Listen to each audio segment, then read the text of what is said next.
Hello, everybody. Welcome back to the channel. We're live from Los Angeles, and this is your host, young Brando. We're talking watches. We're talking watches for the next 2 hours. We're talking about upcoming auctions. I'm going to start with Sotheby's fine watches. I'm going to drop the link for you to have a little, a little bit more time to perhaps gather some lot numbers to send to me. So I'm going to send that ahead of time. The link is right there. The link to the panel is also appended to the chat and pinned.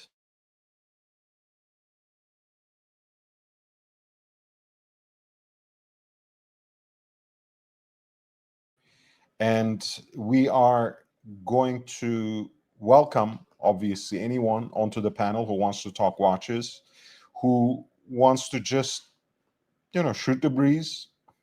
We'll see what comes up. But obviously, we are centered on watches and style, and we will remain that way for the foreseeable future.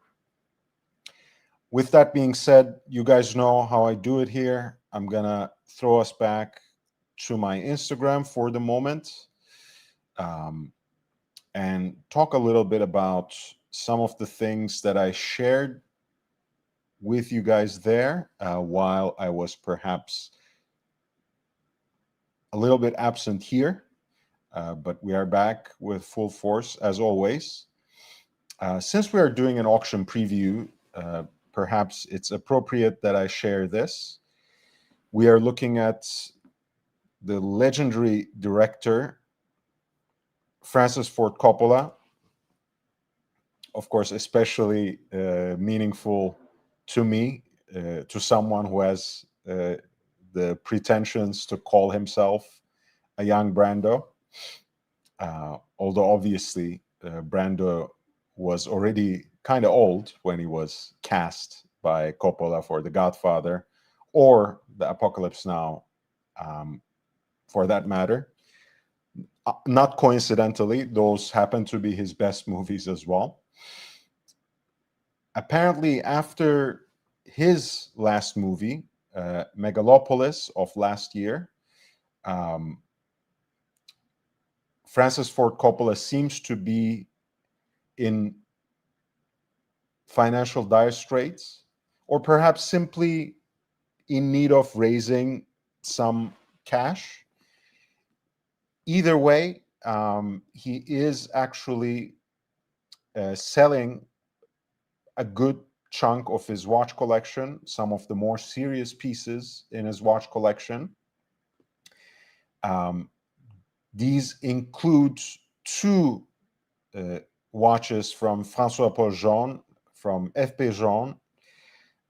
And in fact, what makes this auction, what makes these two lots perhaps even more interesting and compelling to the collector is the fact that François Paul Jean actually came forward, shared a statement with the auction house and therefore with the public as well, giving his blessing for the sale and the contribution that the funds will make to Francis Ford Coppola's future endeavors in filmmaking. So rest assured that if you buy one of these watches, you would still be invited to the next aperitif in your local FP Jean boutique. Don't worry about it. But here is perhaps the most important piece, even though his chronomètre Résonance from 2009 that actually sparked his journey with the brand and that actually connected him personally to François Paul Jean is also going to be on the block in New York with Philips this December. François Ford Coppola. It's the same name, guys. Francis Ford Coppola is wearing his prototype example of the FFC.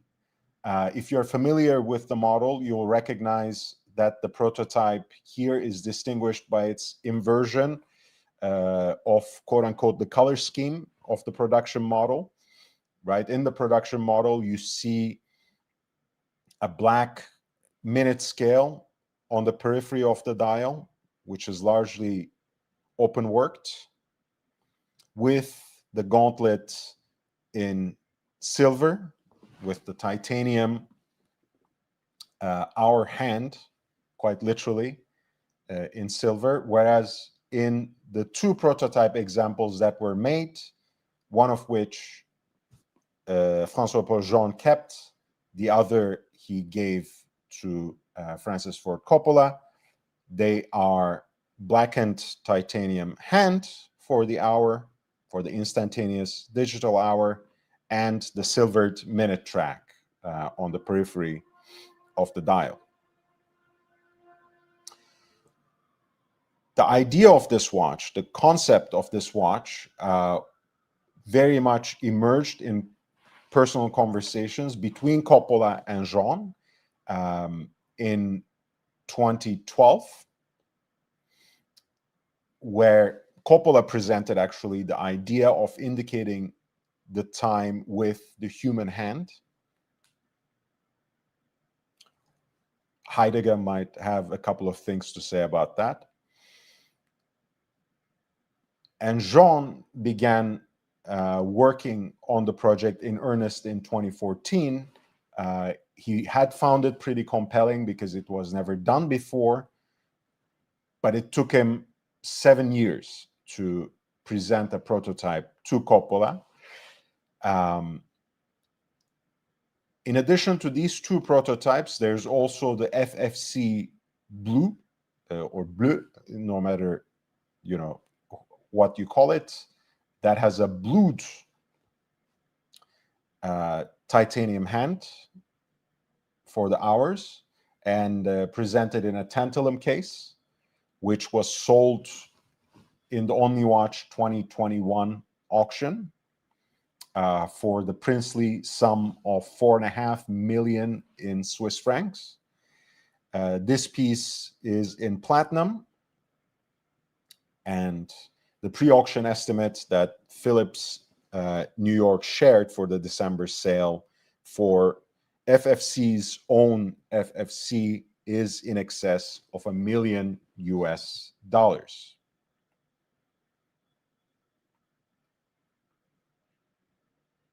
Here's a closer look at that blackened titanium hand for the instantaneous digital hours,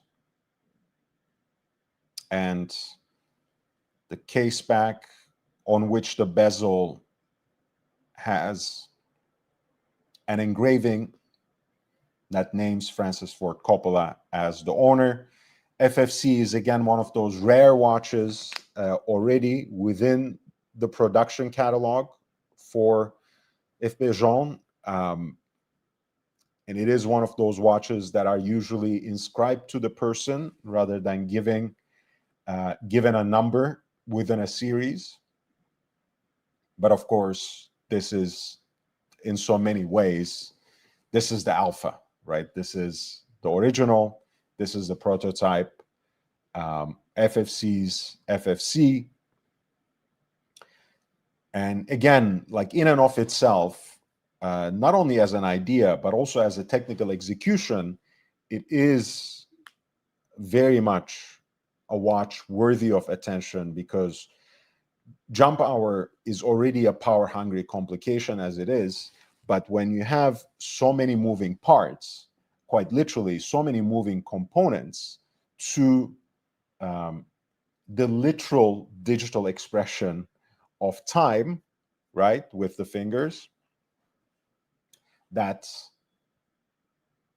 the lightness of the material here, that is titanium, actually was very much necessitated by this. The other important thing is that the caliber 1300.3 was used as the base. That is the octa movement. That is the self-winding movement that François-Paul Jean introduced quite a while ago. with what was then a world record 5-day power reserve.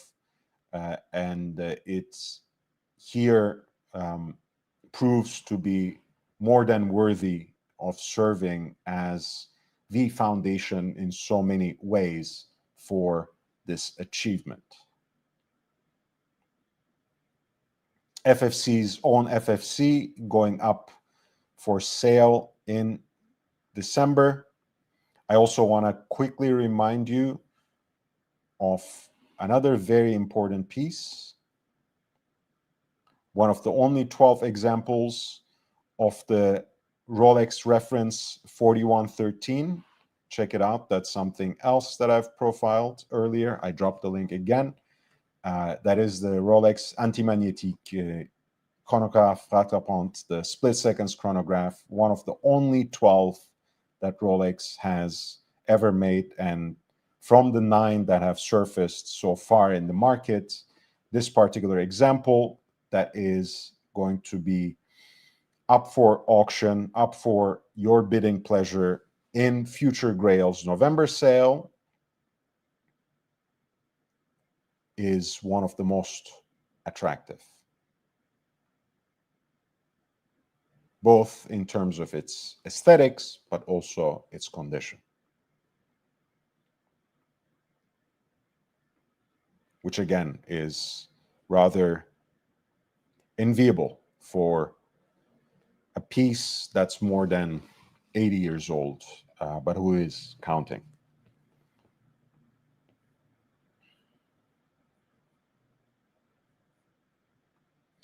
Next up, we had a very heartwarming watch bro moment between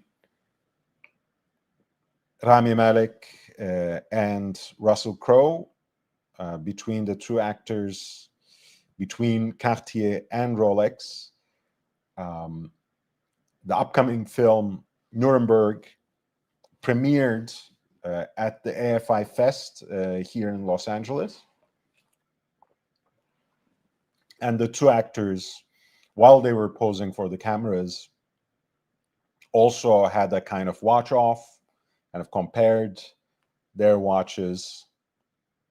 And I had a few laughs in the process. Rami Malek was wearing the Cartier Tank Louis in medium, 18 karat yellow gold, with that beautiful golden dial. And my preference, but I also like Russell Crowe a lot more as well. Don't blame me. He wears the Rolex Cosmograph Daytona Le Mans, pardon me, in 18 karat yellow gold. Of course, that is part of the series which was inaugurated in 2023 to memorialize the 100th running of the 24 Hours of Le Mans. That version was in white gold. This yellow gold version followed. In many ways, it's the most desirable one, which was then succeeded by the pink gold version, which is the most current. It wouldn't be ridiculous to suggest that it will be followed by a platinum version, but then again, there is already a platinum Daytona, so they might just skip that. Who knows? Rolex started doing a lot of unexpected things, a lot of things that are quote unquote out of character. The scare quotes are because I don't think it's necessarily negative, right? You know, when you say something's out of character, oftentimes it's assumed it's negative. Rolex just started doing a bunch of things that are not very, very much in their historical trajectory, so to speak, in their historical record, I should say. But I think a lot of it is very interesting and very encouraging, even though, of course, some of it is somehow following trends, which, of course, is in the business, which, of course, Rolex is in the business of setting, not following. So that's something to be kept in mind. But here's a better look at the duo's watches while we are at it.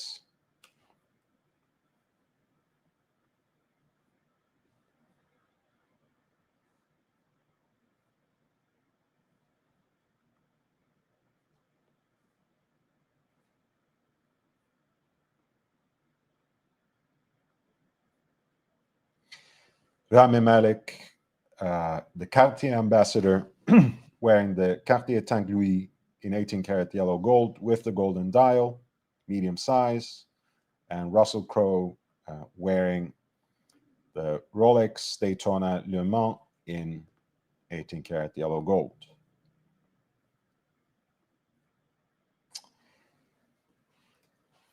Manny Pacquiao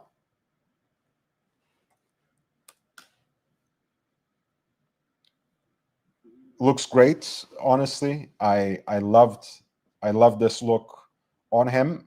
He was basically put together in a full outfit by the Korean tailors, as cottage, I think, because their slogan is like, welcome to our cottage or something.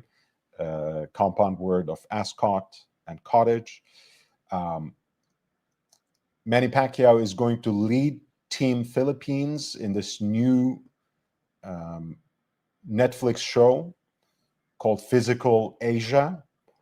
It's certainly going to air in Korea and the Philippines. I don't know if Netflix US is going to show it necessarily. I hope it does. It's very interesting. Honestly, I love the Pac-Man. He has a great legacy in the sport, but I think at this age, I would rather not see him in the ring, quite honestly. I hope this new venture works well for him. I hope, being part of a Netflix show, no matter what it is, I think it's a competitive show in this case. But what I mean to say is, I hope it benefits him financially, so he doesn't fight anymore. So fighting becomes less attractive, right? George Foreman talked about this, the late George Foreman, who is one of my absolute idols in life, by the way, that once the checks started rolling in from the Foreman grill, he felt like he doesn't need to fight anymore, right? Because his return to the ring was also quite legendary, perhaps one of the most legendary, in fact. He still is the oldest man to have become the heavyweight champion, even though Bernard Hopkins beat his overall record of becoming the oldest world champion in boxing with his light heavyweight conquest. Anyway, we're talking about watches, right? Pac-Man is wearing what is apparently called simply Pacquiao in the Philippines, the Rolex Rainbow Daytona in 18 karat pink gold. It is the previous reference, so we're talking about the 116595R Bao, which was introduced in 2018, which I think from the previous generation at least is the most attractive one. I'm saying this because it's a flashy watch. There's no escaping it. Why not get the most decked out version? The white gold obviously is not even an option, but I love the fact that it carries over the baguette cut sapphires to the dial as well as our markers. The subdials, which are sometimes mistakenly identified as meteorite, but are actually crystallized gold that matches the shade of the case, are also a particular highlight for this model, the Rainbow Daytona, that the Pac-Man wears here from the previous generation in pink gold.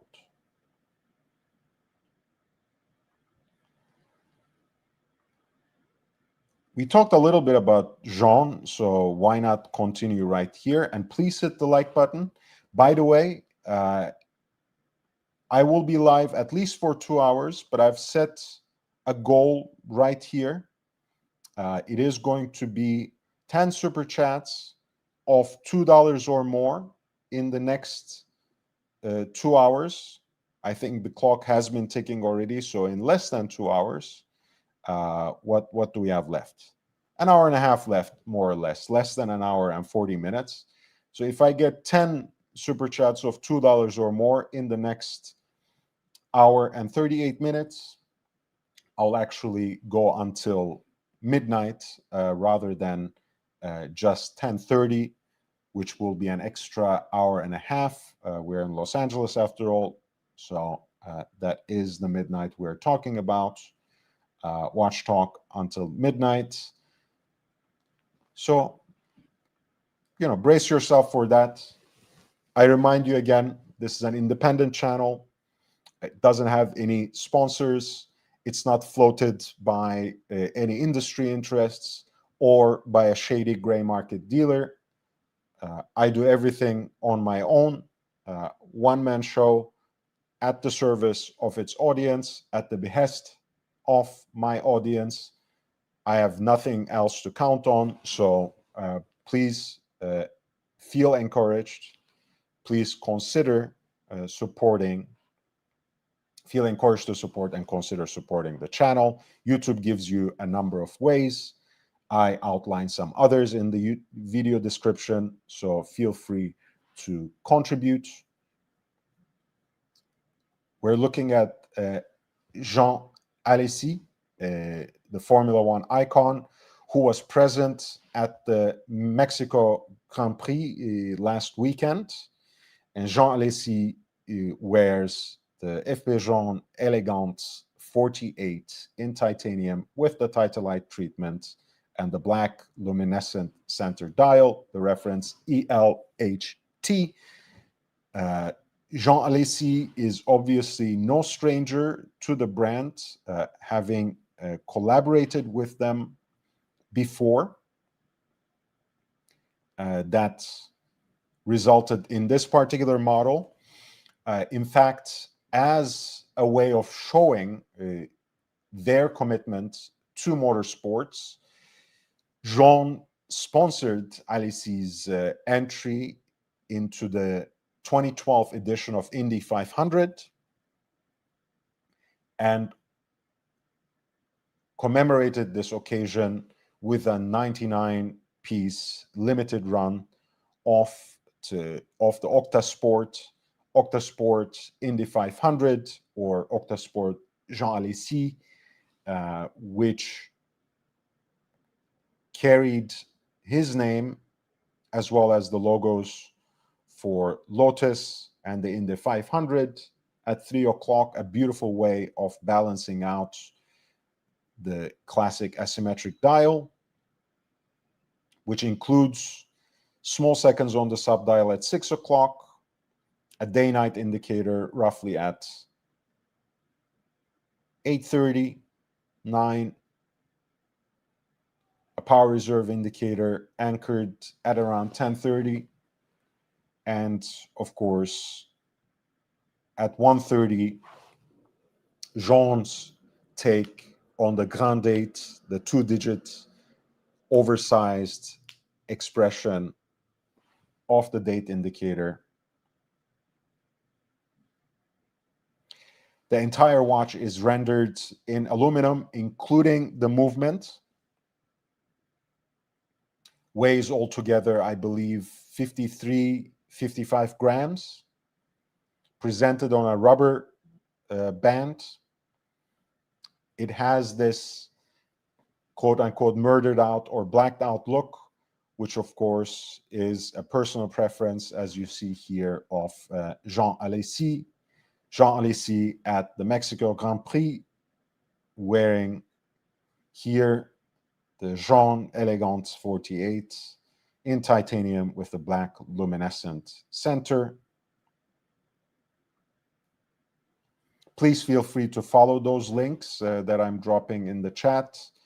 and hit the like button on these posts as you do the YouTube live stream that you're watching now.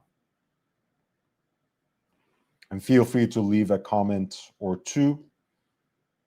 I really do appreciate you.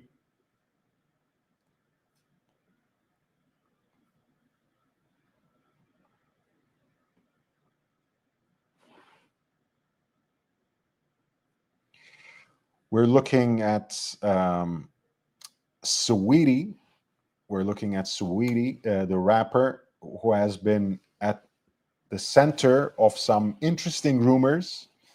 I'm not going to dwell too much on that, but here's the primal scene. Here's the point of origin of those rumors. You're seeing Saweetie, the rapper, who was at Stamford Bridge on January 14th, 2025, to watch the Chelsea versus Bournemouth game. She is embracing Jadon Sancho, the England national football team player who was then with Chelsea, now with Aston Villa, and the person who supposedly connected the two, the couple, Jadon Sancho and Saweetie, May is right here in the background. But hey, we talk about watches, right? So the hot pink AP Royal Oak is at the center. It is the reference 77450 OR. The 34 millimeter AP Royal Oak in 18 karat pink gold with the hot pink Grand Tapisserie dial. This is Saweetie wearing the 77450 OR.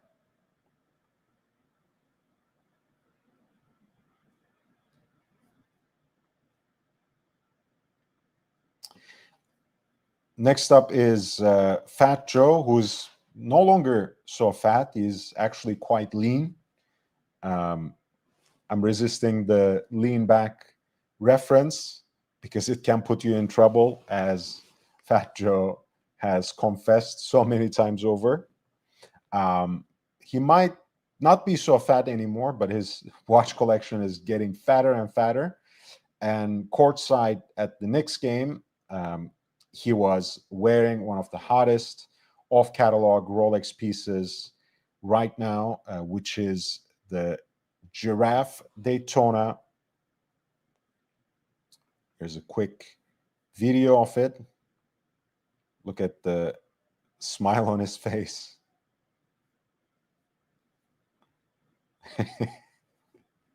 Must be happy. Look at how that watch looks. I mean, it's actually, you know, for a watch on Oyster Flex, it's a feast of so many diamonds, because what you have is, first of all, brilliant cut diamonds that trace out the unique tapestry on the dial, which people liken to giraffe skin, hence the nickname. You have again more brilliant cut diamonds that decorate the case, including the lugs, crown guards, as well as the center parts of the fixed end links. You have the baguette cut diamonds for the hour markers, and then you have the trapeze cut diamonds for the bezel. It's a beautiful piece. And he's also decked out in a full Louis Vuitton outfit as well, from the coat to the pants to the Timberlands. Actually, they are part of that Louis Vuitton Timberland collaboration.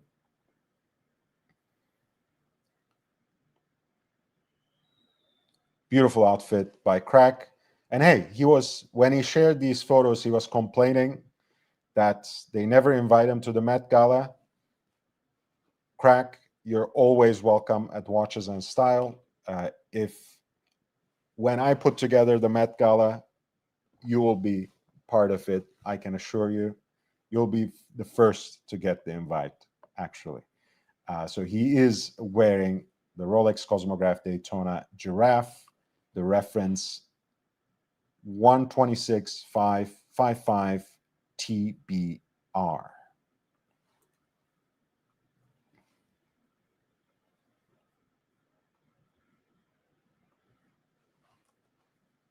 And my favorite, and apparently everyone's favorite as well, the best watches on the WTA Tour.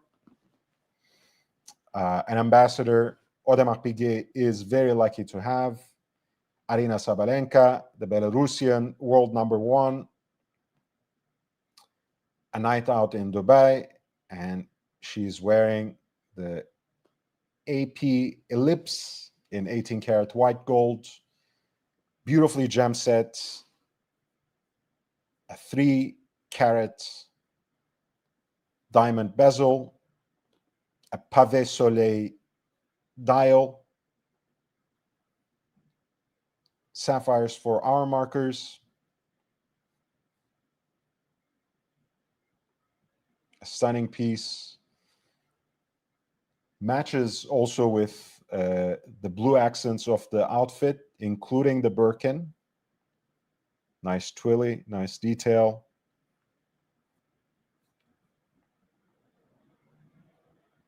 And here is how this watch looks in sunlight.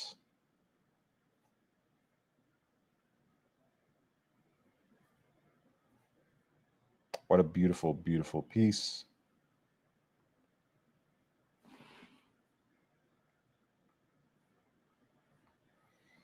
This is one of those haute joaillerie pieces that AP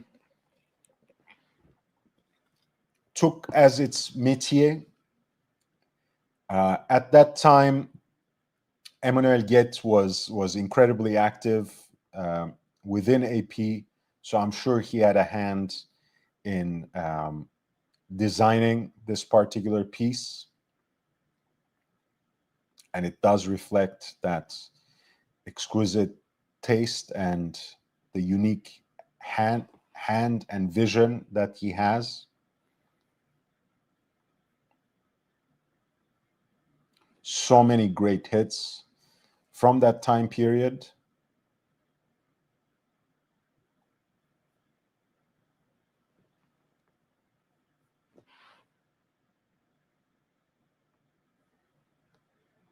This is the reference 14569 BC. High jewelry take on the elliptical shape by Audemars Piguet in 18 karat white gold with an integrated bracelet worn by the AP ambassador Arina Sabalenka. Beautiful. All right, it is time. It is time. We are going on the auction.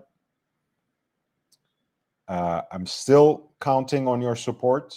Again, we have a little bit more than an hour and 20 minutes, an hour and 25 minutes to go through this auction. I'll share the link once more so you can share the lot numbers that you would like me to focus on. As I mentioned, I have a very humble goal that you can activate with $2 super chats. If I get 10 of them, $2 or more in the next hour or so, in the 2 hours that I have been live, I will actually take this watch talk until midnight. Otherwise, I will have to cut things short as I do. And the specific reason for it, again, is that I give away a lot of knowledge and insight for free already, both on Instagram and YouTube. And I count on your support for what is always more to come. This is an online auction by Sotheby's that is going to start in about 7 hours, I think. Yes, it's going to start in about 7 hours, the bidding, and then lots will begin to close on November 11th, about 88 of them. Let me start, not altogether randomly, but somewhat randomly, with one of the watches that I always like, one of the best deals on the market.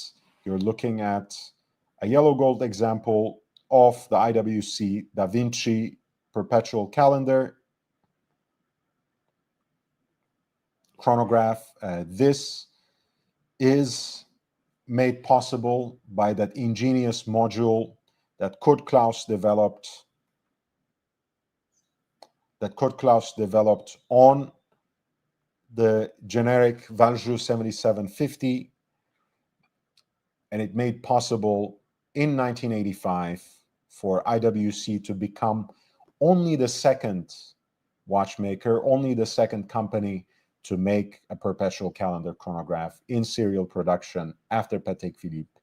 Patek Philippe obviously had already 1518 and 2499, and Da Vinci came in 1985 and perhaps changed the game forever. The case design itself, I think, is wonderful, with the hooded lugs, stepped bezel, mushroom pushers, and with that romantic moon phase indicator at 12 o'clock at the focal point of the dial. There are a lot of signature elements that make this so beautiful. Pointer dates with a snailed scale at 3 o'clock. The 12-hour counter at 6 o'clock, which is encircled by the indicator for the month. Continuous running seconds at 9 o'clock, which is surrounded by the day of the week. And a 30-minute totalizer at 12 o'clock surrounds the indicator for the phases of the moon. Uniquely, you also have the 4-digit expression of the year. Obviously, that is also a leap year indicator when you think about it. At 7:30, and again, the very important thing about Kurt Klaus's module is how everything is actually controlled and can be corrected, can be adjusted by the crown synchronically, right? Where you can advance with the crown the date, the day, the month, and the phases of the moon in always the correct combination. This is the IWC Da Vinci reference 3750 in yellow gold, the perpetual calendar chronograph. The pre-auction estimate is somewhere between 7,500 to 12,600 in US dollars. Of course, this is an auction, an online auction based out of Geneva. So the actual prices are going to be in Swiss francs.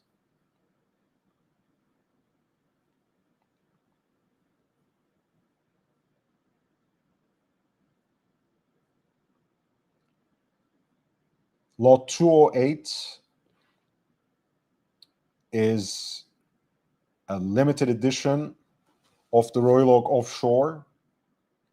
This is the T3, a watch perhaps with an outsized role to play in AP's commercialization in the 21st century. However, maybe saying that it's outsized is not correct, because this is truly a gigantic watch, 48 millimeters in diameter, made in collaboration with Arnold Schwarzenegger for the third installment of the Terminator series, The Rise of the Machines. Limited edition of 1,000 pieces. Titanium case with its unique crown and pusher guards. Oversized Arabic numerals. Here with the gray, with the anthracite gray dial.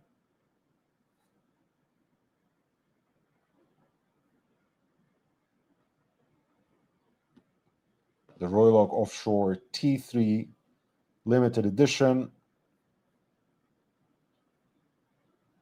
in titanium.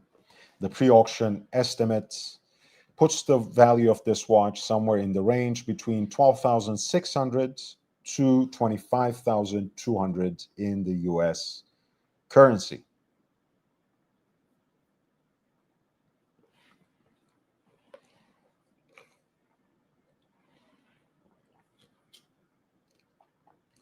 Lot 212 is a classic Harry Winston chronograph, gem set and in white gold.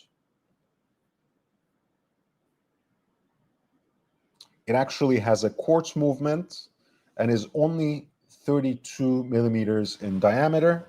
So you might think and you might say that this is made more with a feminine wrist in mind, but don't let that stop you if you're in love with the watch. Of course, Harry Winston's case design is very distinctive, almost immediately identifiable because of how it interpolates those three-finger columns of the original Harry Winston flagship location in New York. Blue dial, Arabic numerals, gem sets, chronograph registers, gem sets, bezel, three-finger emblems and lugs.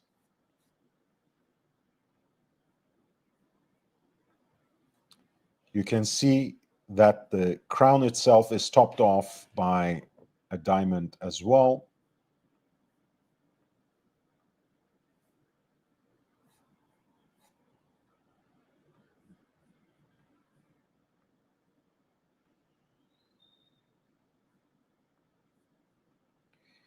And the piece actually comes, ironically, I have to say, because this probably doesn't belong to this watch, but with a Harry Winston winder presentation box, which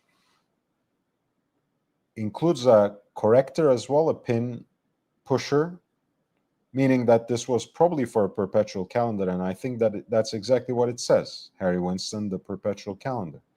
Anyway, you are not going to turn that down if you are the winner of lot 212, which is a quartz-powered,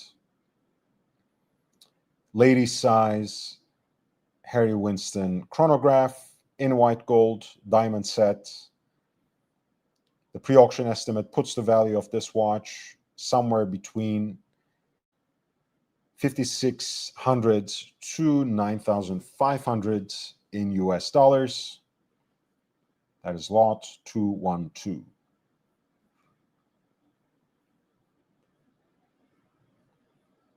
Lot 213 is an integrated bracelet dress watch by Piaget.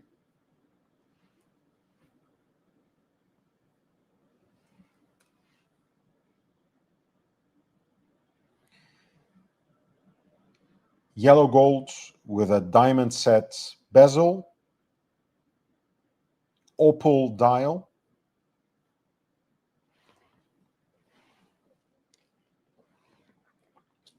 with a hand-wound movement.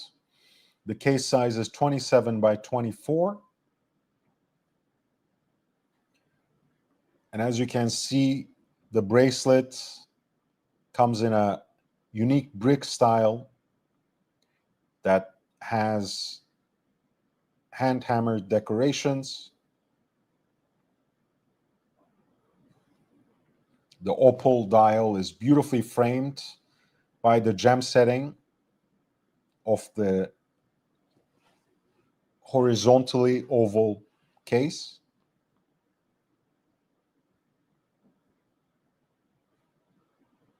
It's a 70s piece.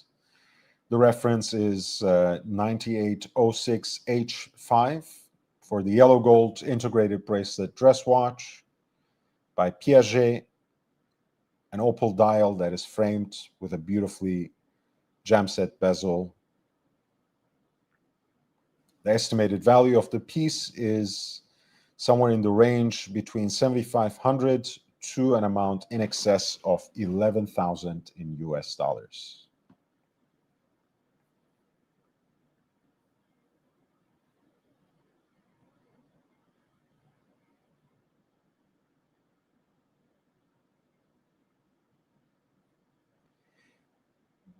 At lot 221, we have a platinum version of what was once one of AP's inspiring series, the UTM chronograph specifically.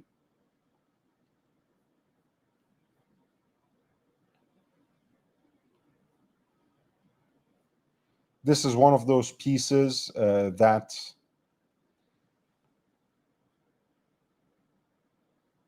were made in a bygone time, 1986 to 2003. It is, in fact, the first self-winding chronograph by AP, preceding by quite some time the offshore chronograph, Royal Oak Offshore. Its movement was caliber 2126, which was built on the Jaeger-LeCoultre 889 base with a chronograph module by Dubois-Desprats, I should say.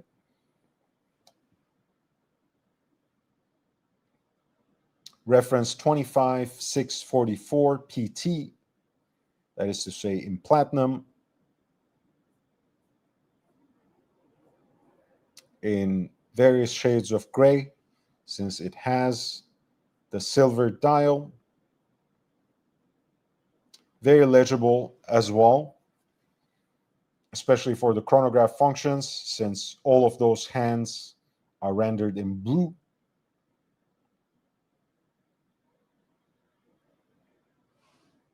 And you have a date at 3 o'clock, which has a magnifier under the crystal. One of those overly branded pieces, which is beautiful in a kitsch way, I have to say. The initials logo to the left of that date window, the signature right under it, and another once at around 12 o'clock on the bezel. You have the name of the brand engraved, Audemars Piguet, reference 25644, the UTM chronograph in platinum at lot 221. The estimated value of the piece is somewhere around 10,000 to 15,000 in US dollars. Chalk flew up.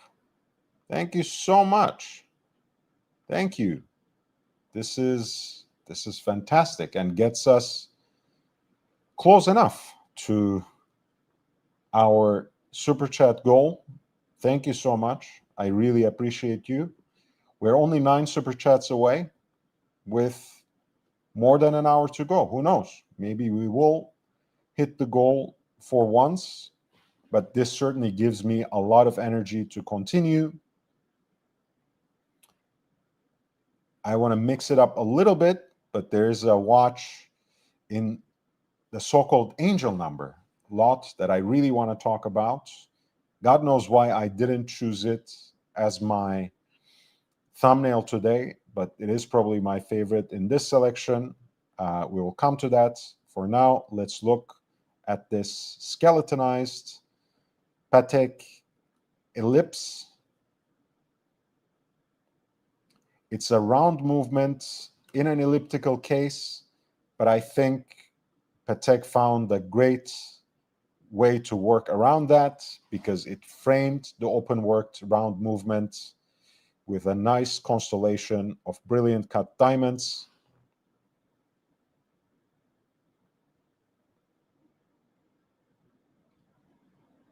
The open worked bridges of the movement is freehand engraved with floral motifs.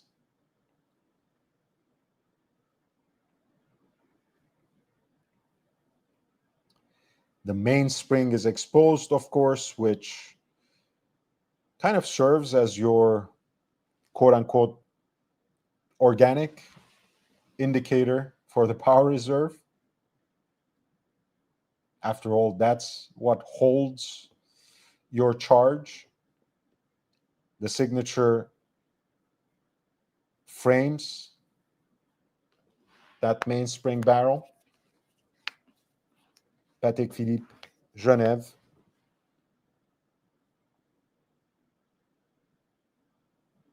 Beautiful hands. Blackened for maximum legibility. Of course, time telling is not really the primary purpose for a watch like this. It is really a miniature work of art.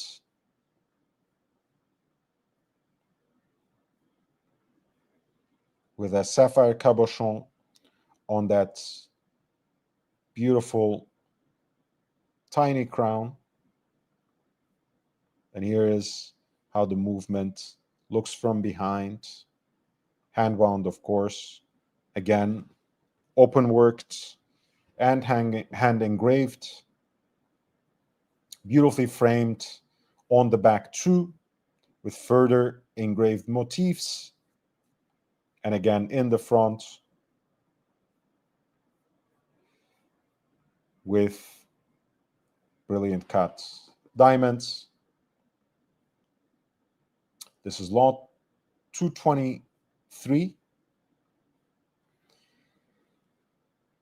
Reference 3881, which is an ellipse skeleton, ultra thin, hand wound, an open worked piece in yellow gold. It's open work dial framed with diamond setting. The estimated value of this beautiful piece is somewhere in the range between 19,000 to 37,800 in US dollars. It is understood to have been made certainly in less than 200 examples. And of course, that open worked ultra thin caliber 177 is the star of the show for this lot 223.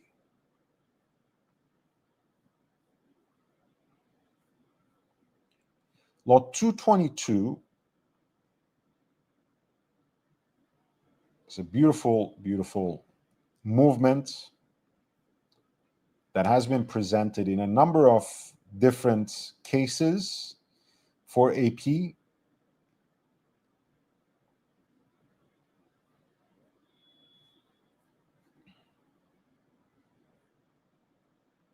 It is a tourbillon.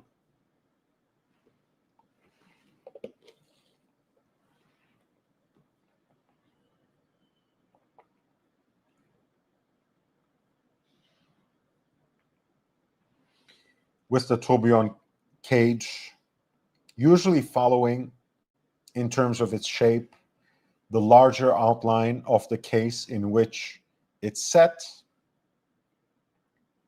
It also has an offset dial that finds its place roughly at 12 o'clock.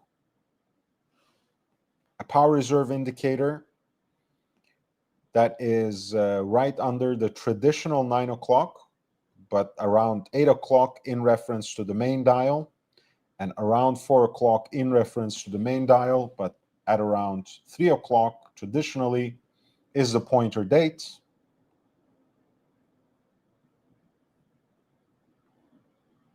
Here you can get a closer look.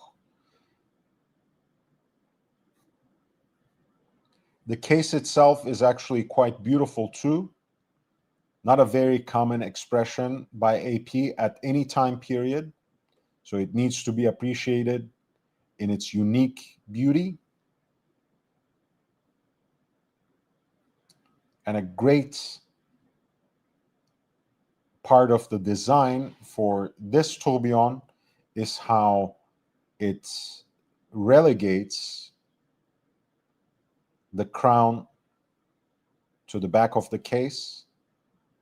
So it has that beautiful symmetry in the front of the case for the dial.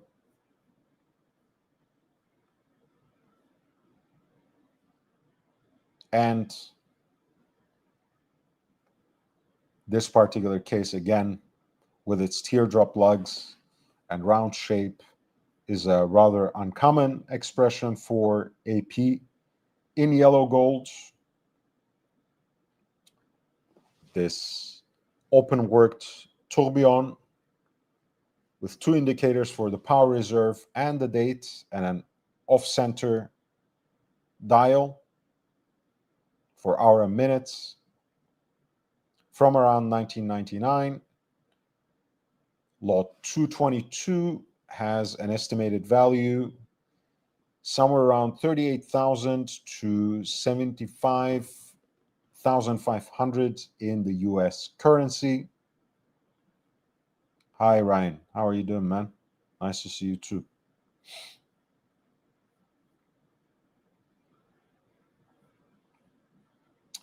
We can, of course, take a look at 225. We were talking about the ellipse before. This is not quite an ellipse, but a relatively approximate kin, a golden circle, reference 3734 at lot 225, a yellow gold piece made for the Syrian dictator Hafez al-Assad.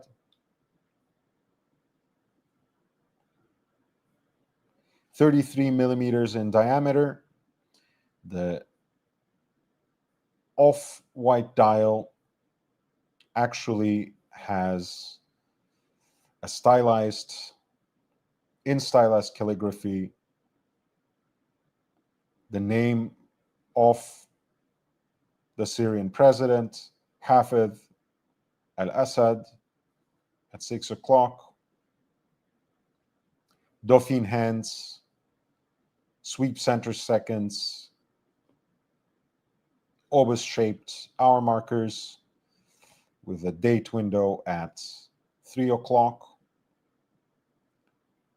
Stepped bezel, straight lugs, the Patek golden circle, reference 3734 for lot 225. The estimated value of the piece is somewhere around 19,000 to 38,000 in US dollars. Please hit the like button. We are talking about the Sotheby's Fine Watches auction based in Geneva. The bidding will start in less than 7 hours.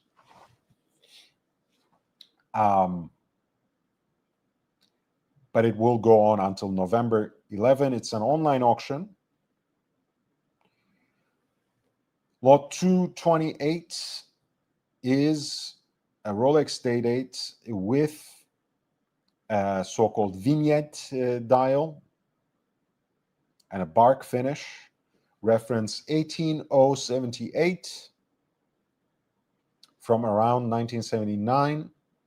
The watch has a lacquer dial, red dégradé, so to speak, a red lacquer dial with a black outer rim, so to speak, gem set as well,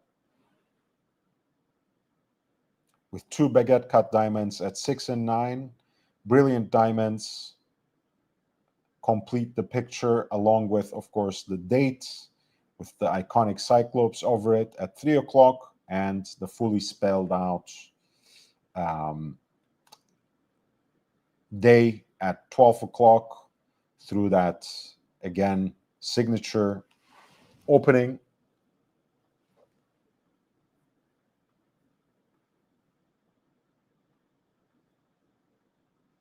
Again, the watch features a bark finish on its bezel and the center links of its president bracelet.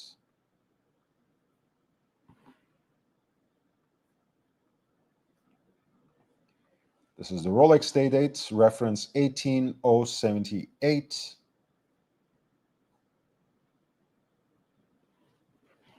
A red dégradé dial.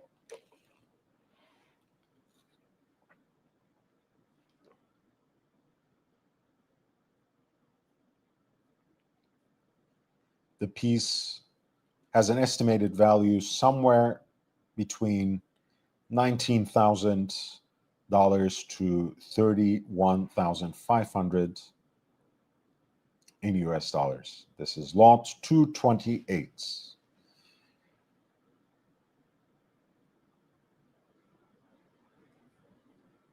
229 is a Tudor Submariner,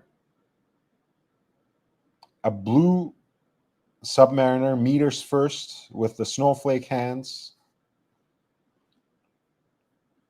It's a beautiful piece.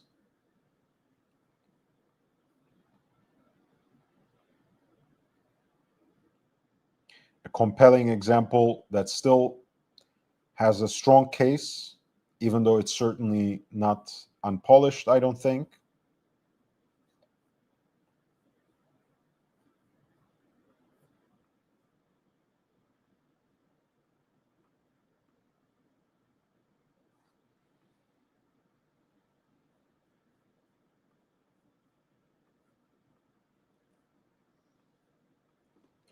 You're looking at an example of the reference 9411. Blue dial, blue bezel, snowflake hands.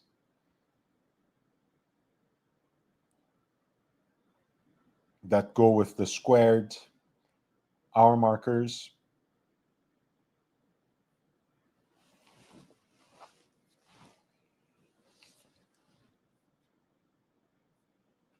Tudor's version of the Submariner date. In one of its most popular configurations. Lot 229 will actually start at no reserve and with a relatively conservative estimate for its value, which is between 5,000 to 10,000 in US dollars, but obviously because it will start without reserve, expected to attract a lot of early bids. This is 229 for Snowflake, meters first, Tudor Submariner, reference 9411, stainless steel, blue sub by Tudor at lot 229.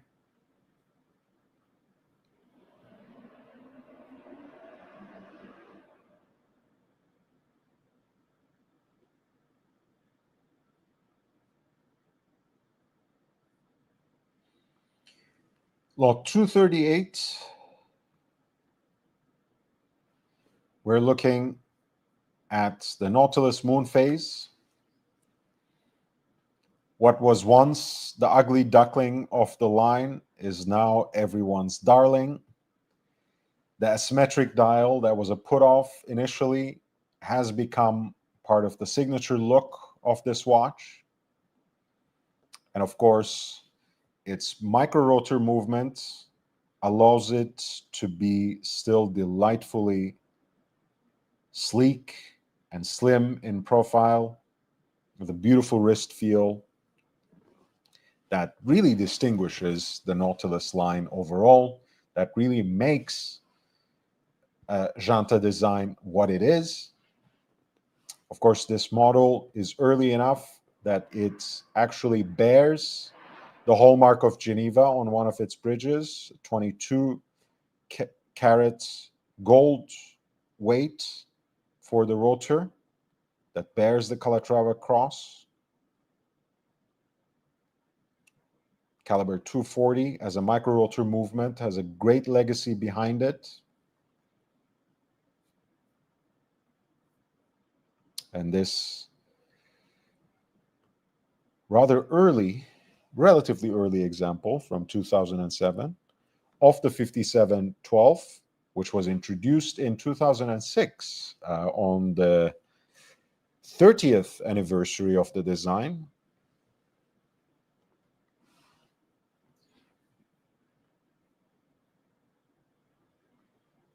Was bought originally from the London Patek Philippe Salon on December 21st of 2007.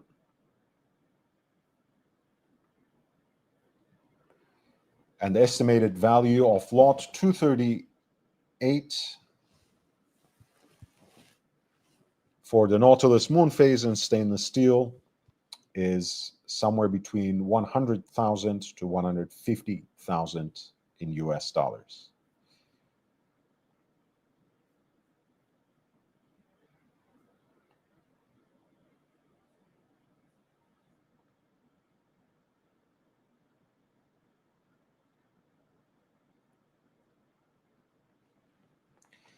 Here's an interesting example of the 5167 that you don't see every day.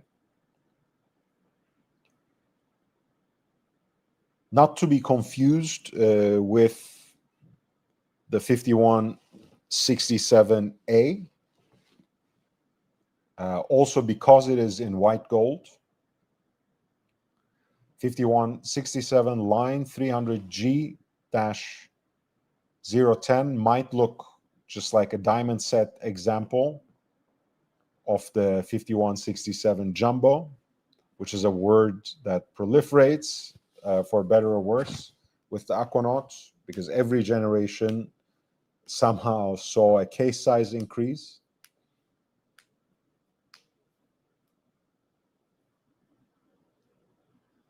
Currently, of course, there's the 5168, which features an even bigger case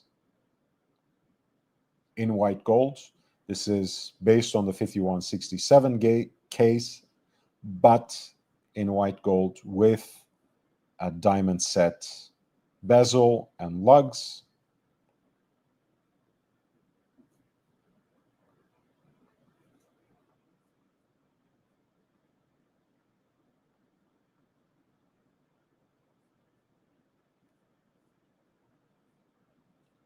Otherwise, except for the gem setting, of course, again, much more similar in its general look to the 5167, to the stainless steel version of the Aquanaut, presented on the Tropic style rubber strap.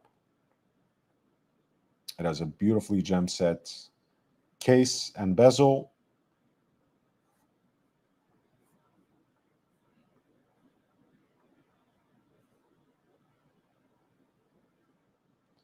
Here's a look at the case back.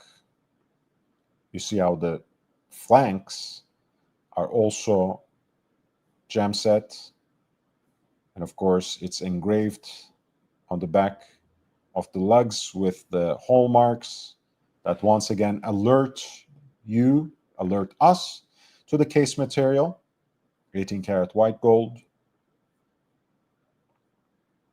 This is the 5167 line 300G-010 at lot 239. The estimated value of the piece is somewhere in the range between 189,000 to 327,500 in US dollars.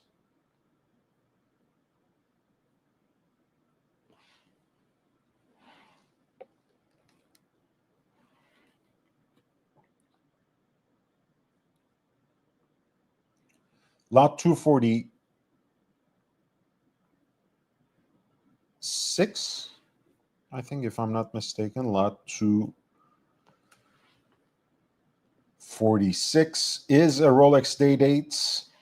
This is the reference 1803 in pink gold, which is much more rare than yellow gold.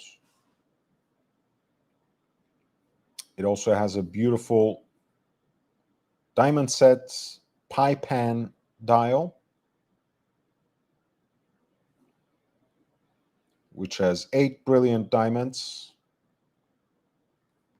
and multifaceted markers at 6 and 9.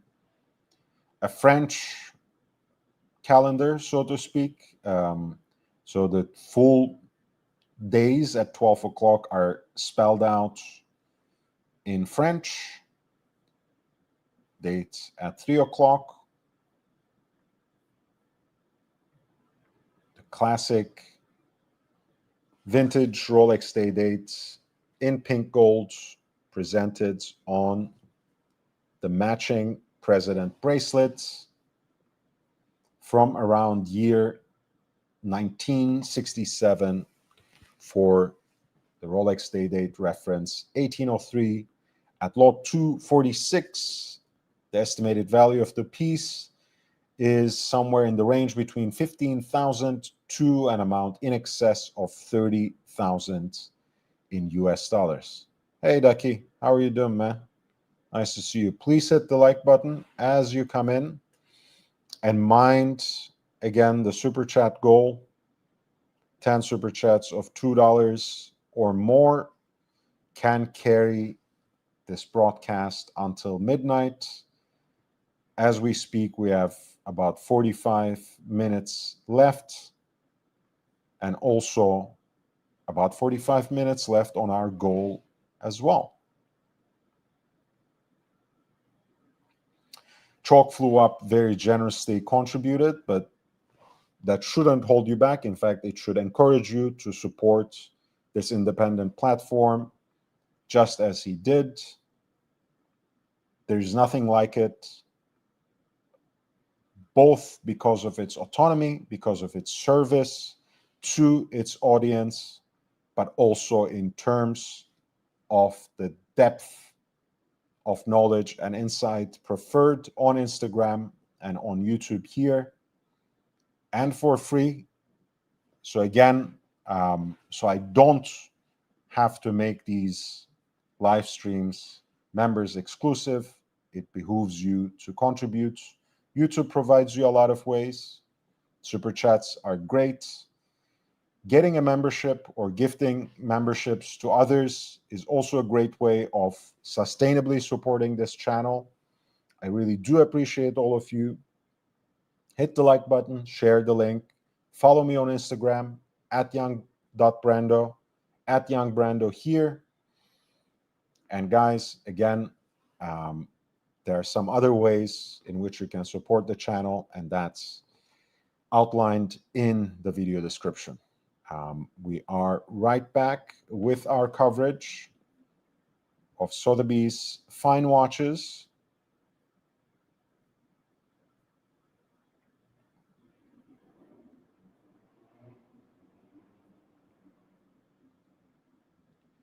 I want to share with you actually the piece that was My thumbnail, which is a Lange in pink gold on a matching brick style Wellendorf bracelet. Wellendorf is a traditional German jewelry company based in Pforzheim, which you can think of it in a way, as a similar hub to Glashütte. If Glashütte in the eastern part of Germany has been a traditional stronghold for watchmaking, in the western part of Germany, Pforzheim has been the same for jewelry. Wellendorf is, of course, still very much active, although perhaps not as active in the world of watches, even though that last chain style bracelet for the pink gold ellipse by Patek Philippe was actually made by Wellendorf. However, they do not make bracelets anymore for Lange, and for many other companies they did, which makes these kinds of pieces all the more precious. You're looking at a classic Lange one,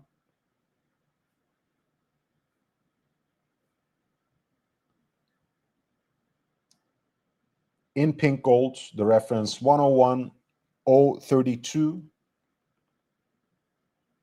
on a matching pink gold bracelet, brick style, made by Wellendorf.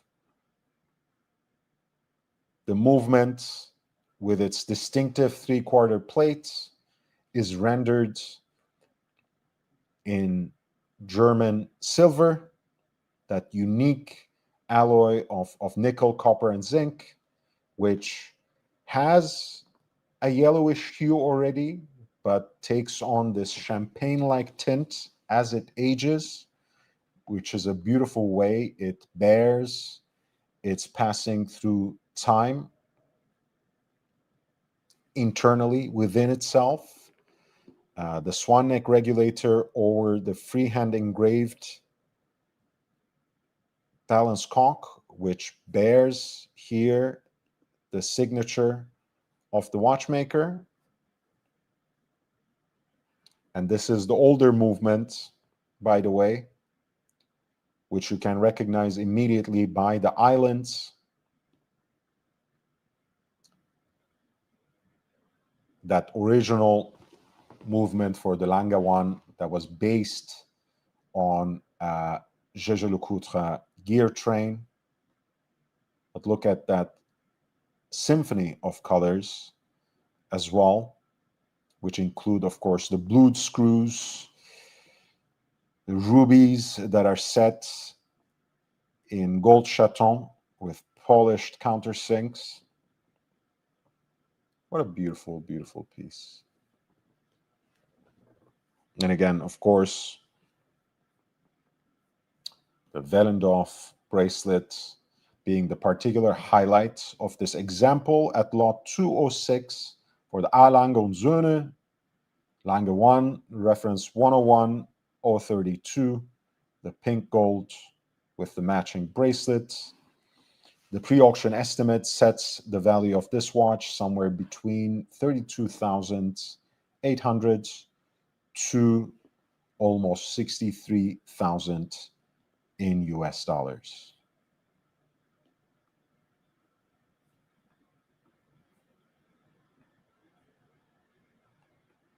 Originally bought in India on June 15th, 2019.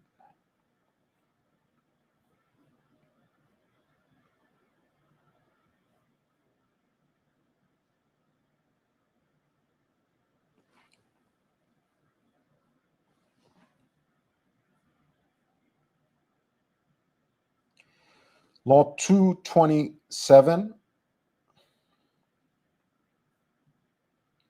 not in the best condition, but I will use it as an example of one of my favorites.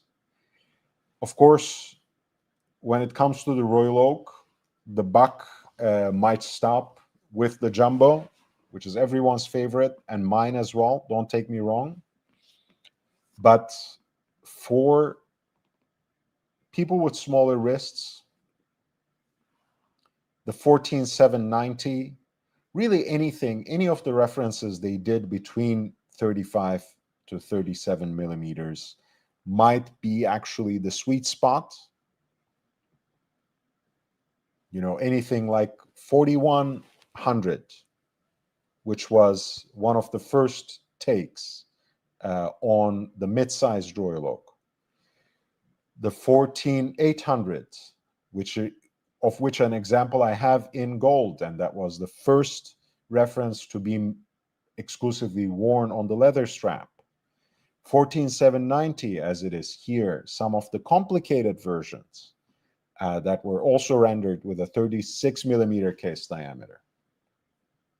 This is a two-tone example. You should be able to find an example in a much better condition. Forget about the dial. That's not really my issue here. The corrosion, the oxidization, all of that can be somehow romanticized, etc. But when you see a Royal Oak with, again, that has lost the contours of its finishing, especially on the octagonal bezel, which is very noticeable here, you should 99% of the time refrain from buying it, right? Because clearly it has seen more than one polish. And not only has the octagonal bezel lost its facets and its original distinction, the characteristic interplay between the grain brushed and mirror polished surfaces, it has also been eaten away to the extent that these hexagonal bolts on the bezel have come suspiciously close to the corner. So even at first glance, the condition is not good at all.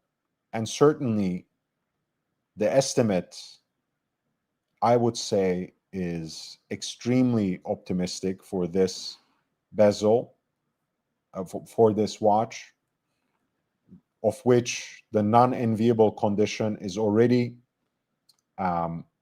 noticeable from the bezel. I don't know what they were thinking when they decided on this estimate, which is somewhere between 18,900 to 37,800 in US dollars. I wouldn't pay more than 17,500 for a good example of 14,790 in two-tone these days, and I suggest you don't either. But that being said, especially this kind of example, which would, even in the best instance, require a thorough service by AP to look anything remotely close to ideal.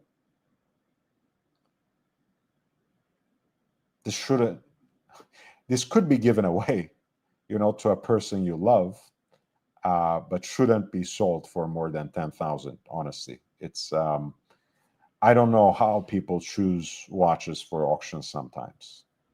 This is certainly a bad one for Sotheby's.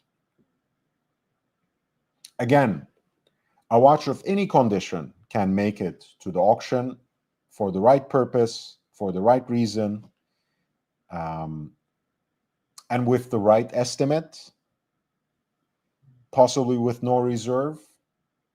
Let the market decide on its value. But this one will most probably be passed over anyways. I still wanted to share with you to point out the imperfections, which makes the condition of this watch to be graded run, don't walk away.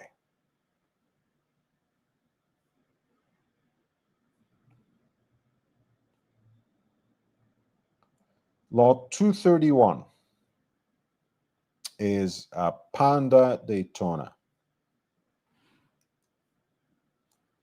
You're looking at a hand-wound Daytona, a vintage Rolex Daytona, reference 6239 in stainless steel with the silver dial, caliber 72B. The case back is engraved SL Acero.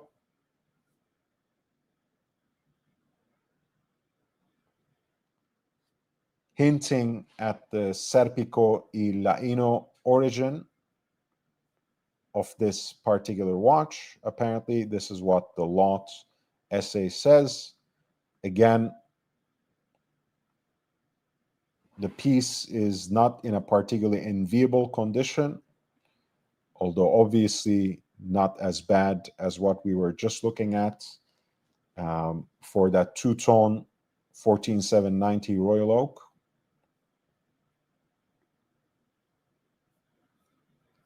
This is lot 231 for a Rolex Daytona 6239 with a Panda dial in stainless steel, pump pushers, stainless steel tachymeter bezel from around 1965 with an estimated value somewhere in the range between 30,000 to 63,000 in US dollars.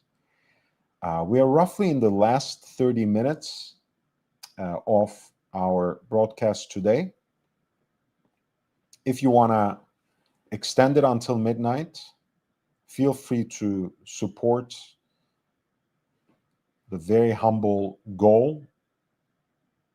$2 super chats, 9 more of them, $2 or more, which will get you the extra hour and a half. But in the absence of that, please hit the like button. If you are somehow chancing upon this live stream, if you're a lover of watches, you will find much to enjoy and much to learn on this channel. If you found the link on Twitter or Instagram, please feel free to subscribe. Again, I have watch content on a daily basis here and on my Instagram platform, here at Young Brando, at young.brando on Instagram. We're looking at the Sotheby's Fine Watches auction. The bidding will start soon enough.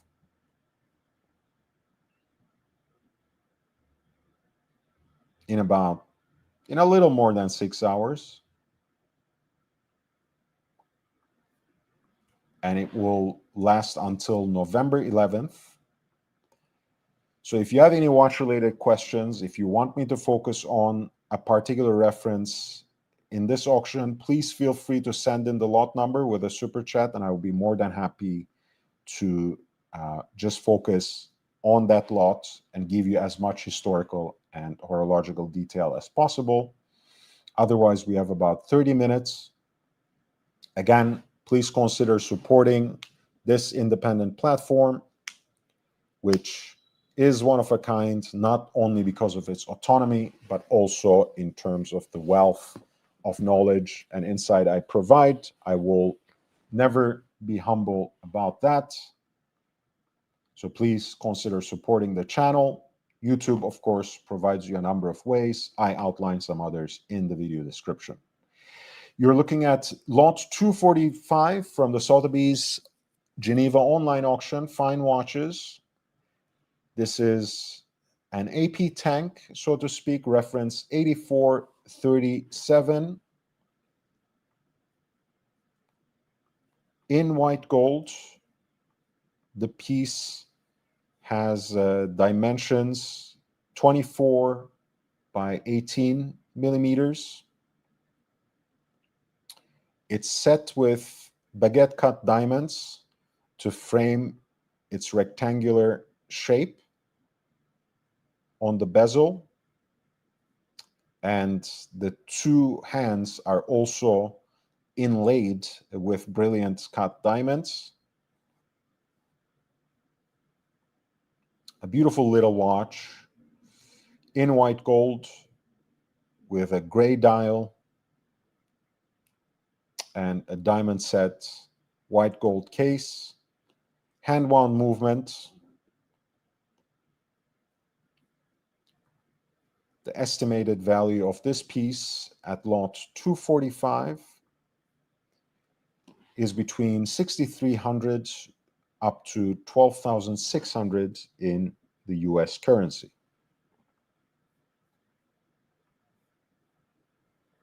Audemars Piguet tank style watch, reference 8437, in white gold diamond set at lot 245.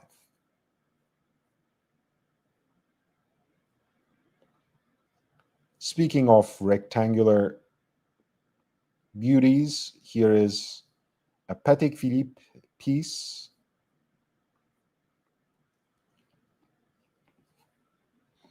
It's a reference 449.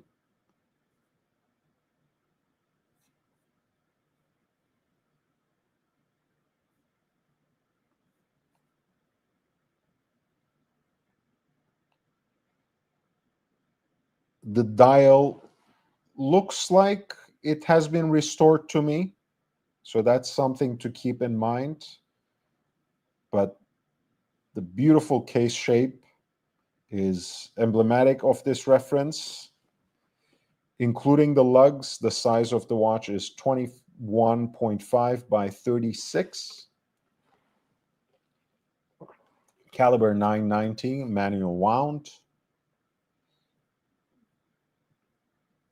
Yellow gold, made in 1942. Here's an archival extract that testifies to most of this information. It's actually manufactured in 1934, at the very least. The movement is manufactured in 1934, and the watch itself was sold on January 23rd, 1942. Reference 449 for this rectangular piece from the interwar to World War II period by Patek Philippe. Lot 249 has a pre-auction estimate that is roughly in the range between 7,500 to an amount in excess of 15,000 in US dollars.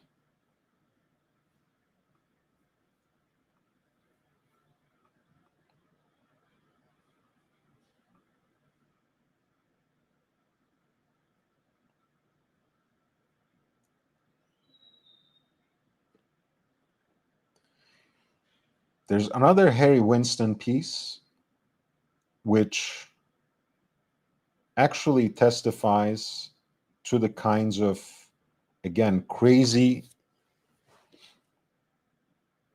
pieces they create. This is a GMT slash tourbillon.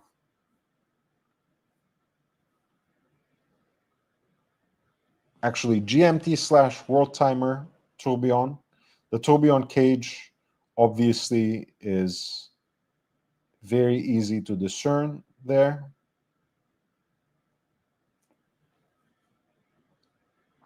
The 1 minute tourbillon at 6 o'clock also doubles up as your seconds indicator.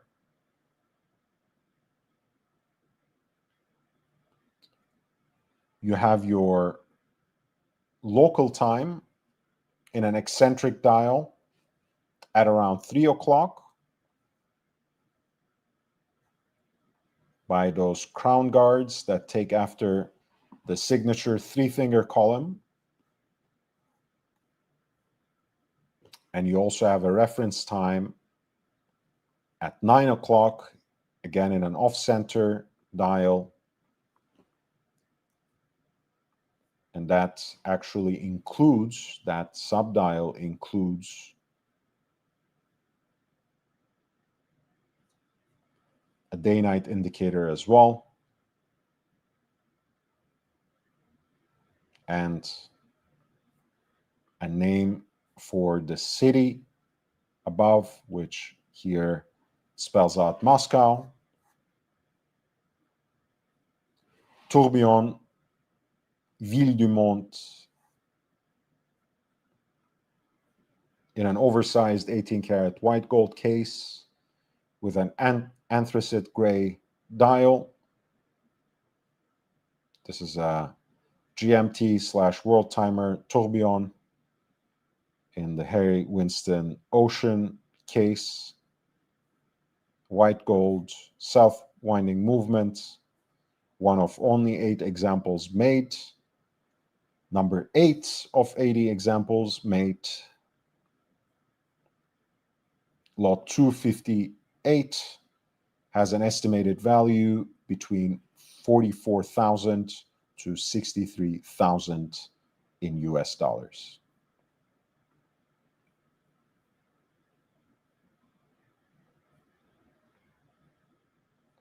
At 261, you have the beast in titanium, the Royal Oak Offshore chronograph, 25721 Ti from around year 2004.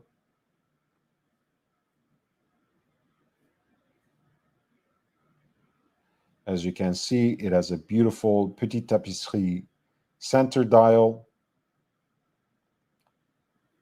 in the classic bleu nuit nuage 50, and then like a navy hour track for the oversized Arabic numerals.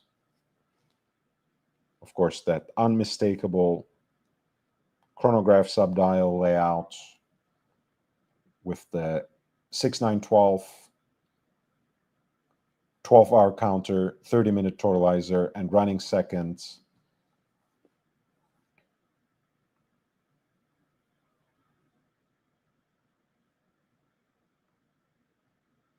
The exposed rubber gasket between the octagonal bezel and the case of the watch, and of course, the rubber pushers, as well as the rubber surround for the crown. Titanium integrated bracelet piece,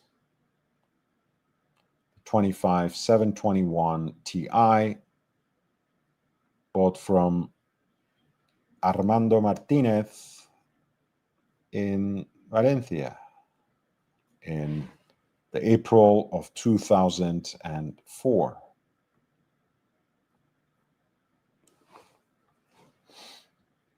Lot 261, with a pre-auction estimate 15,000 to 22,700 in US dollars. This is the AP Royal Oak Offshore, the Beast in titanium at lot 261.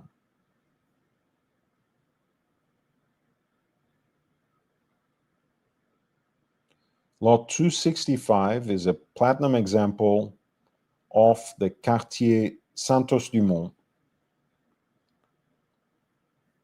I think the case is beautiful, the dial perhaps less than ideal, but for the right amount, this watch could be of interest, even though the estimate, again, is a little bit too excessive for my liking for a watch in this condition, but at least here the case is well preserved, the platinum case, which is, at the end of the day, the most distinctive and important part of this watch.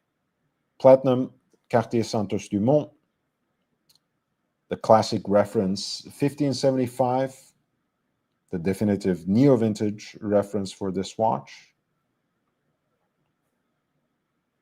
The crown set with a sapphire cabochon. The off-white classic Cartier dial. A little bit showing a little bit of the signs of aging, complemented with the stainless steel heat blued hands for the hour and minutes, and of course that railroad track style for the minutes, and signature Roman numerals for the hours. The Cartier Santos Dumont in platinum at lot 265. The pre-auction estimate for this watch sets its value somewhere around 18,900 to 37,800 in US dollars. Don't forget to hit the like button. We're looking at the Sotheby's Fine Watches auction. The bidding will start in a few hours, but it will last until November 11th. This is an online auction, even though it's based out of Geneva. You're looking at the Cartier Tank Normal in yellow gold. The case has taken on what I consider to be a very attractive patina. The octagonal crown is topped with a sapphire cabochon. No, actually a multifaceted sapphire, I should say. As you can see here, beautiful detail. The case again has that warm patina, but also preserves its distinctive shape, which again, according to your taste, it can be something quite desirable. It has seen, I think, some polish, but the engravings remain distinct. Pardon me, that beyond the lines, beyond the contours of the original case, you can also have a sense of the condition with the help of that.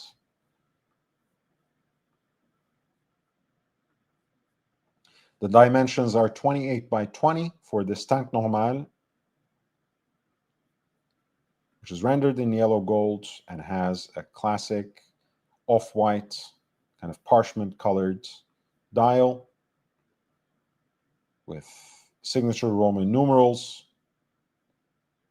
and a railroad for the minutes track. Lot 268 has a pre-auction estimate that sets the value of this watch somewhere in the range between 10,000 to 15,000 in US dollars. That was lot 268.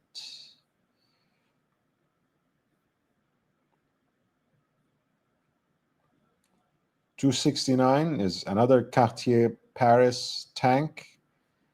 It is the Tank Louis, so to speak, the one that is perhaps just as iconic, even though it is necessarily the derived shape, since Tank Normal is the original. This is an example from around 1973, rendered in yellow gold with a hand-wound movement. Its dimensions are 24 by 30 millimeters.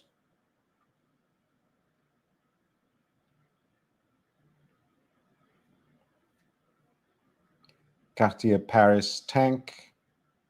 Its beaded crown set by a sapphire cabochon. The off-white dial features the classic elongated Roman numerals for Cartier and the Chemin du Fer minute track, and épée hands made out of stainless steel, heat blued for maximum legibility. They also happen to be a great complement to that blue sapphire. This is a Cartier Paris tank from the 70s at lot 269 from Sotheby's Fine Watches, with an estimate between 6,300 to 12,600 in US dollars. I think we will fall short of our goal. That's okay. We have about 15 minutes. You should nonetheless feel absolutely free, and in fact feel compelled to support this autonomous channel that serves you and only you, its audience, and no one else, no other masters. We are here talking about watches, talking about specifically the Sotheby's Fine Watches auction, an online auction based out of Geneva that will start in a few hours. Bidding will start in a few hours and close on November 11th. We're looking at lot 275 for a Rolex Oyster date, reference 1500, in stainless steel, made for Prince Khalifa ibn Salman Al Khalifa, Prime Minister of Bahrain. The watch bears his crest and is also inscribed with his name in beautiful calligraphy here at 6 o'clock.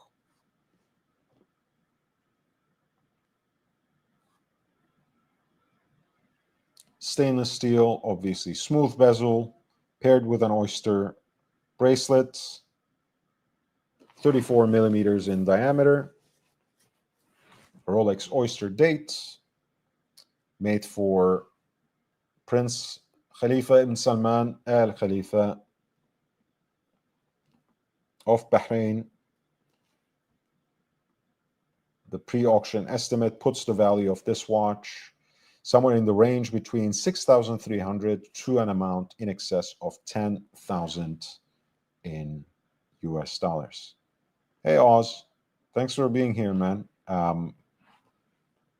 Please specify which piece you said was interesting. I mean, they're all quite fascinating, and I don't always get to comment real time on the chat. But I guess you either mean the Tank Paris, which is interesting but not that rare, probably this one, the Oyster date with the Bahrain logo. But thank you for your support in either case. Here is a very blue Tudor Submariner for you. I know you like your Tudor, and so do I.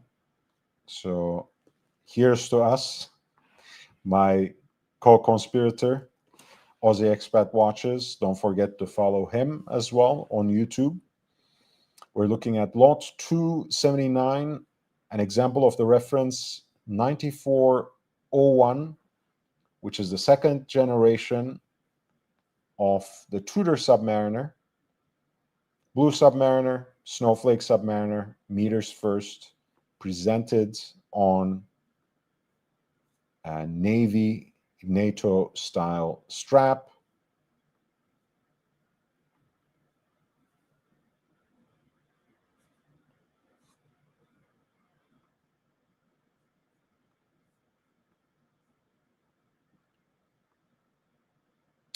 Again, not the best condition, but the blue is very attractive, both on the bezel and the dial,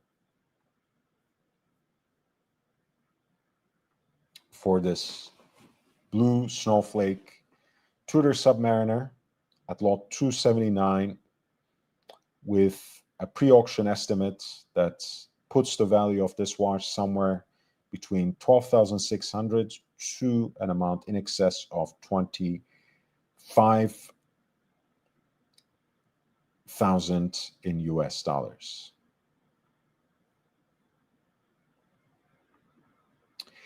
I agree, it's an interesting shade of blue. And again, you know,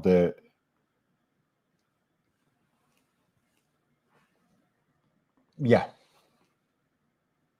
you know, what can I say? I mean, these kinds of things age so differently from a different time period, from a bygone time, so to speak, that even with close inspection, you might not be able to put things so certainly. Um, Again, it looks at the right price point. It looks like it can be a great watch. Um, but that being said, it's not something for just about anyone to take a punt on if this is your first Tudor Submariner, right? Otherwise, the shade of the blue is quite unique and very attractive. I can't deny that. For lot 279, Sotheby's fine watches, for this Tudor blue snowflake Submariner,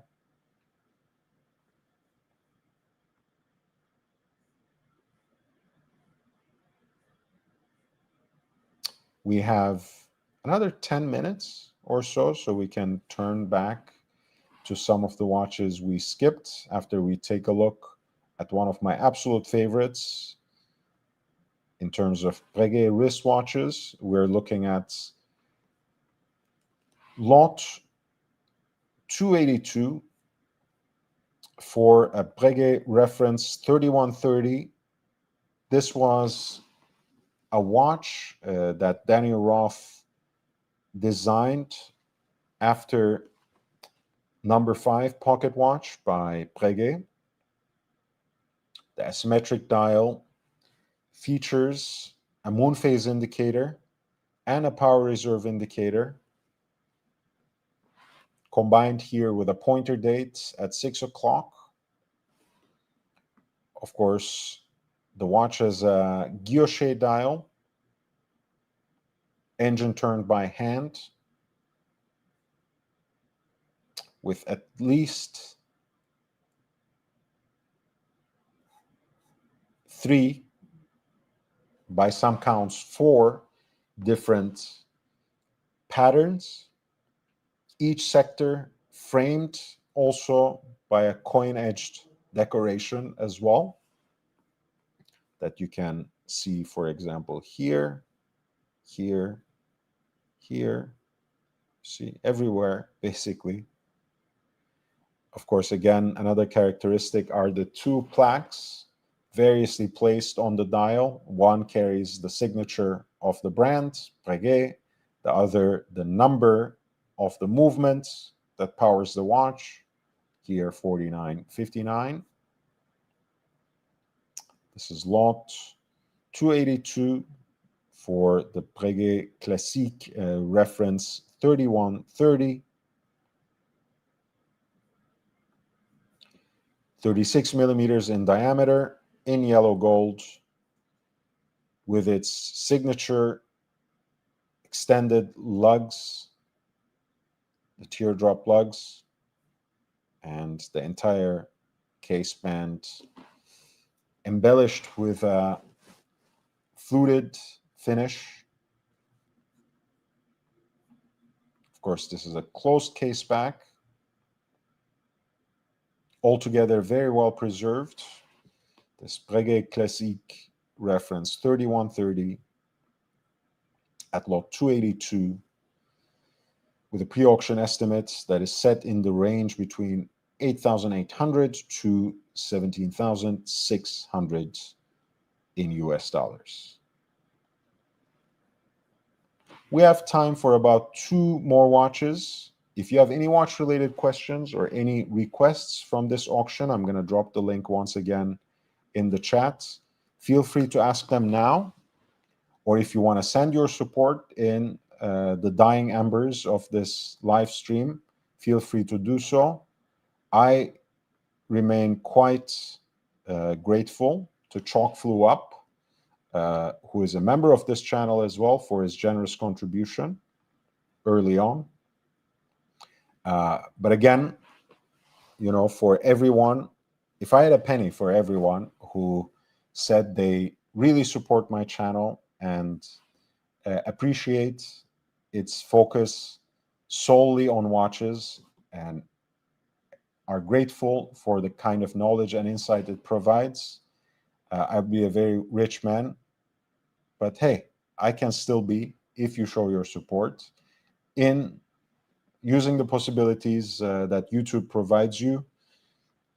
You can send super chats in the last 5 minutes of the broadcast. You can, of course, after the fact, when the live stream ends, while you're leaving your comments, send a super thanks, which will, in fact, enhance that comment, highlight that comment as well.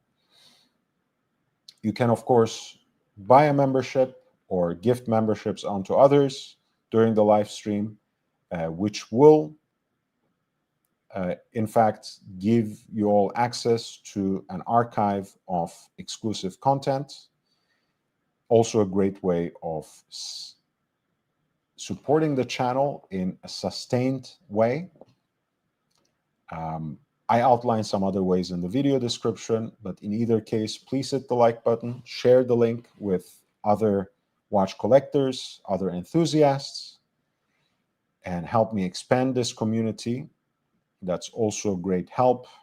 You can do the same with my platform on Instagram, where you should most certainly follow me and like my posts, comment on them, at young.brando on Instagram, at youngbrando here. About to sign off in a few minutes, but there's still time to show your support.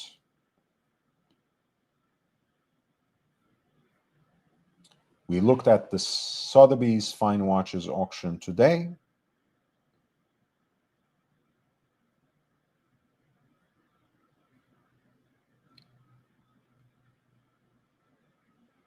And here is a Royal Oak Offshore that carries the New York colors. In stainless steel, you're looking at reference 26470, presented on a matching blue rubber strap. The dial, as well as the tachymeter and the chronograph hands, or rather in the tachymeter and the chronograph hands, which include the centrally deployed chronograph seconds hand, employs orange accents.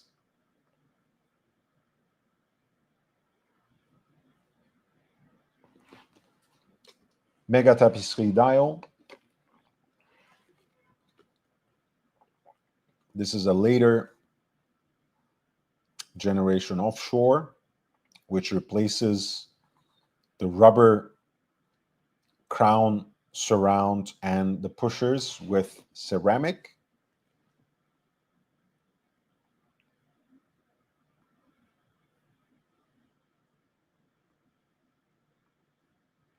Lot 203 in stainless steel on a rubber strap. This is a reference 26470 ST.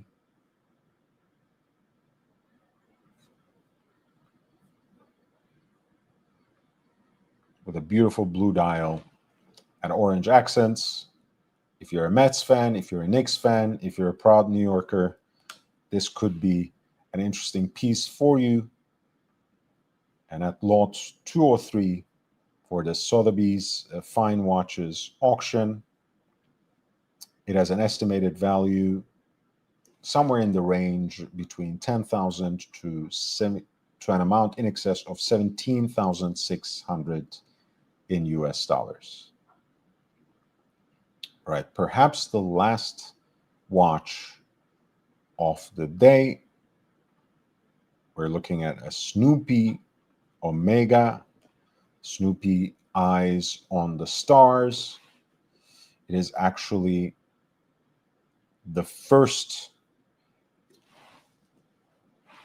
watch, the first watch on this auction, the first lot in this auction, lot 201, that starts at no reserve and with a pre-auction estimate that's set roughly between 10,000 to 15,000 in the US currency. This is the Omega Speedmaster Snoopy Award Eyes on the Stars, the reference 35785100, limited edition stainless steel chronograph from around 2002.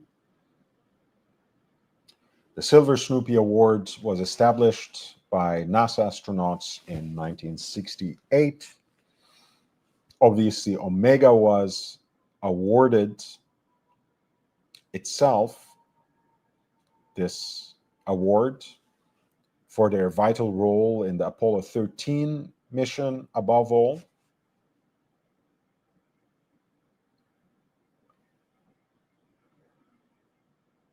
This was limited to 5,441 examples, which correspond to the duration of the Apollo 13 mission, 142 hours, 54 minutes, and 41 seconds.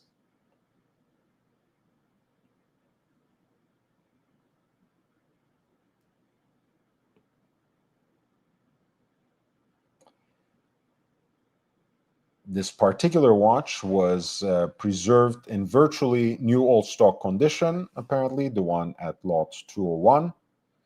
It's not only accompanied by its original warranty, the product literature, but also a presentation box that is signed by astronaut James Lovell Jr., who passed away actually earlier this year, who was the commander of the Apollo 13 mission.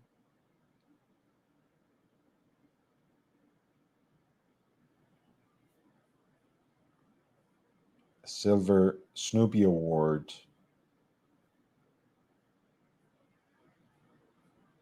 Eyes on the Stars, which has the medallion at 9 o'clock in the subdial for continuous running seconds, and also on the case back,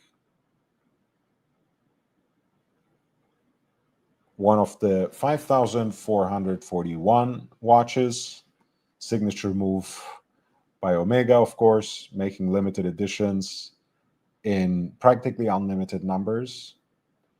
But this particular example is actually signed by the commander of the Apollo 13 mission, James Lovell Jr., and the Apollo 13 mission is basically the origin of this watch, of Omega's Silver Snoopy Award. This is lot 201 for one of the examples from this limited edition, with an estimate somewhere roughly in the range between $10,000 to $15,000. All right. Thank you, everyone. Again, please don't forget to hit the like button before you jump off. I was with you today with the Sotheby's Fine Watches auction. I will see you on the next one. We have so much more to go through, so much more material. So I'm very excited to share it all with you. I hope until then you stay safe, stay healthy, wear and enjoy your watches. I'll see you in the next one. Goodbye.